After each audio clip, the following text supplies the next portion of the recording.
Découvrez les secrets fascinants de notre cerveau. Salut à tous et bienvenue sur la chaîne Efficience. Avant de commencer, n'oubliez pas de vous abonner pour suivre toutes nos aventures. Aujourd'hui, on poursuit notre mini-série sur les théories du fonctionnement du cerveau.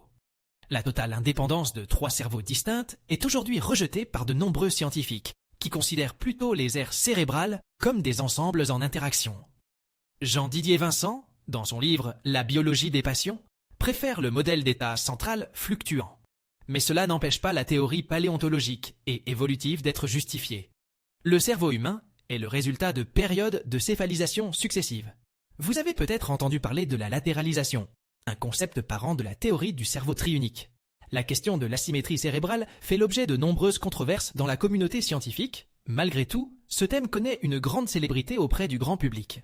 De nombreux auteurs et journalistes ont popularisé une opposition entre cerveau gauche associé au langage et au raisonnement, et le cerveau droit aux émotions et à l'intuition, caricaturant ainsi les travaux scientifiques. Cette simplification autorise des déductions et des interprétations abusives, vivement dénoncées par la communauté scientifique qui le qualifie de neuromythe. Les régions cérébrales se différencient progressivement par un phénomène de régionalisation. Tout ceci est contrôlé par un ensemble de gènes qui agissent de façon très spécifique et coordonnée dans le temps et dans l'espace. Ces régions cérébrales nouvellement formées vont ensuite se connecter entre elles et se spécialiser dans des fonctions particulières.